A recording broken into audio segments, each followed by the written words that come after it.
Hi, I'm Jessica Mashburn with OK Lady Canine Training, and I would like to read an excerpt to you out of a book that I've been reading.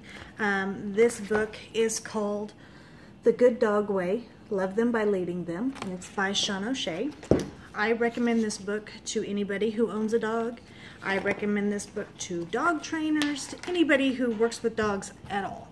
So this excerpt is about arousal being the enemy of your dog. Many folks confuse the state of arousal with excitement, happiness, or a dog being a dog. But arousal, when you're trying to get your dog to make his best choices, is usually the enemy. Of course, arousal and excitement do have their places. Play and fun time, or high action work like frisbee, fetch, etc., are all great times for letting it all hang out. Just make sure you have both worlds to offer your dog. Here's an analogy. A perfectly nice couple of guys go to the football game on Sunday. These guys have nice jobs, nice families, are well respected and well liked. Good people. Once they get on the road to the game, they start to get excited. They pump some loud music, start talking a little louder, and are getting excited about the game.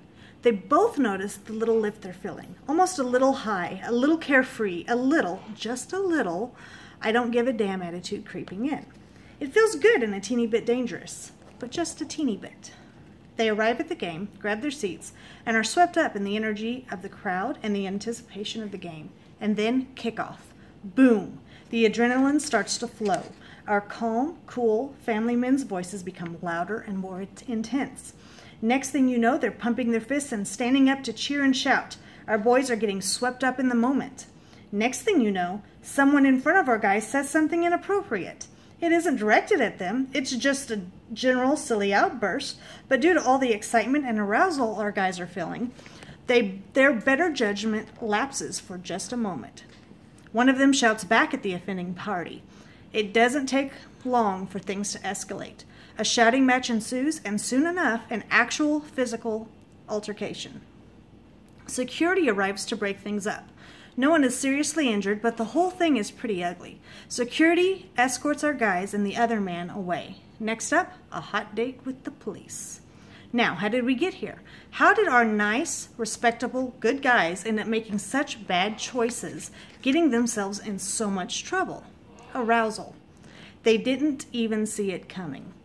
It was like a slow storm that gradually enveloped them, and next thing they knew, they were acting like they wouldn't normally act, talking like they wouldn't normally talk, and getting into behavior that they wouldn't normally get into. It's the same with our dogs.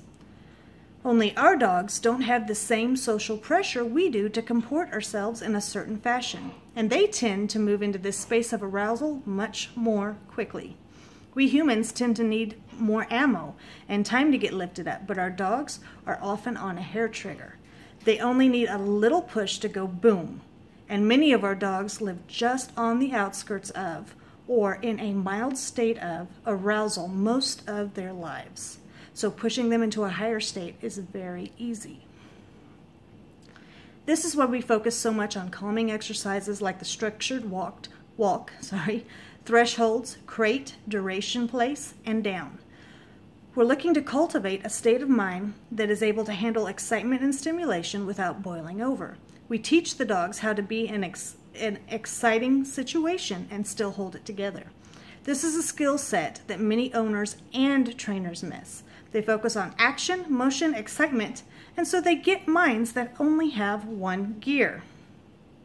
What we're shooting for is much more than just awesome obedience work. We're looking to create a mental landscape that can access calm whenever needed. A dog that has this ability is a dog that will be able to make great choices, share their best behavior, and be their best selves without needing constant supervision or management. Eventually, it becomes default. Okay, so having read that, in a later video that's coming up this evening, I recorded a walk that I had with Kaiba, where we actually moved into a zone where there's more distractions. And during that video, I mentioned correcting or punishing a crime before the crime even happened. And having read this to you, you can understand the reason why I do that. So if you have a dog that is becoming aroused, so like say you're going on a walk and you have a dog that normally would react to other dogs. Maybe they lunge at them, maybe they try to bite them, maybe they try to start a fight with them whenever they see them. If you correct the intention of the dog before the dog breaks out into this emotional, angry, excited state of arousal, then you can stop the problem. If you wait until the dog is already excited, then your correction, all it's likely to do is to create more excitement and more arousal. Just like in the story, just like when the person in front of these gentlemen made whatever remark he made it at a time when they were already aroused, but then that just escalated their energy and it escalated the situation.